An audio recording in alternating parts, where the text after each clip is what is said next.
ये उस समय की देशभक्ति की कसौटी थी।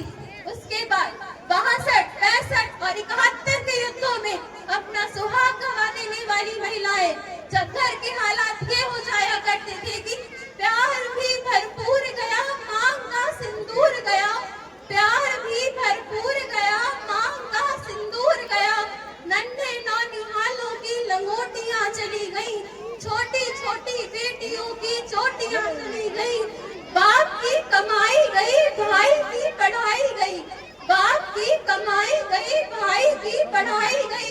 एक ऐसा विस्फोट हुआ, पता ही नहीं चला, पूरे जिस्म की ही कई बोटियां चली गई।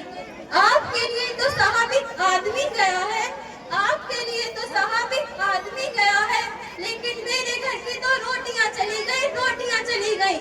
ऐसे हालात पैदा हो जाने पर एक माँ अपने बेटे को सरहद पर दुश्मनों की धज्जियां उड़ाने के लिए भेज दिया करती थी और उसे खत लिख कर या भेजा करती थी कि अम्मा ने खत लिखा है बड़े ही चाव से, अम्मा ने खत लिखा है बड़े ही चाव से, पुत्र मेरे ना घबरा जाना, एक इंच भी पीछे ना हटना, चाहे इंच कट जाना, चाहे इंच कट जाना।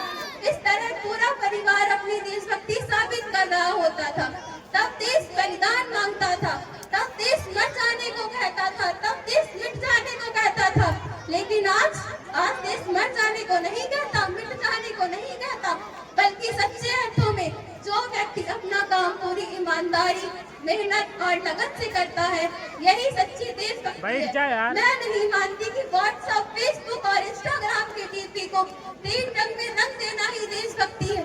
अगर आप कहें कि साल में हाथ में 2 बार तिरंगा पकड़ लेना ही देशभक्ति है, तो मैं पूछना चाहूंगी कि फुटपाथ पर रहने वाला वो बच्चा जब ट्रैफिक की छांव में नंगे पांव में तिरंगा बेच रहा होता है, तो इसे क्या आप उसकी देशभक्ति कहेंगे? यह उसकी देशभक्ति नहीं, उसके पेट की भूख की शक्ति है जो उसे ऐसा करने पर मजबूर करती है।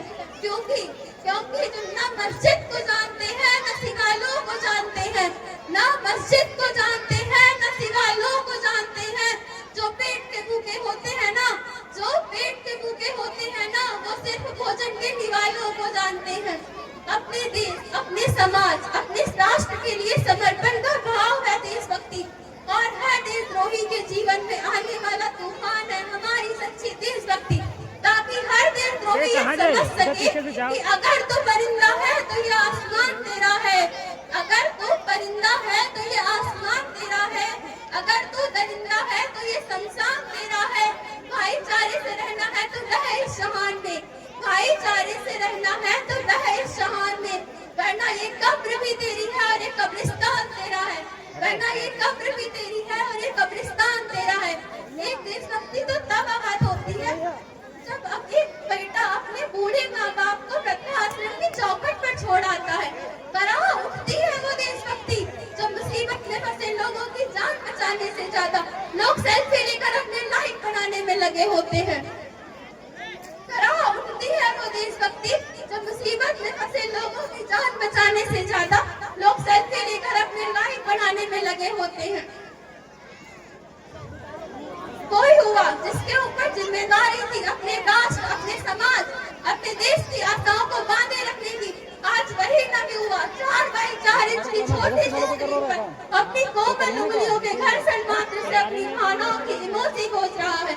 4 बोतल वोट का काम मेरा रोज का भारत का भविष्य दबा कर रखा है।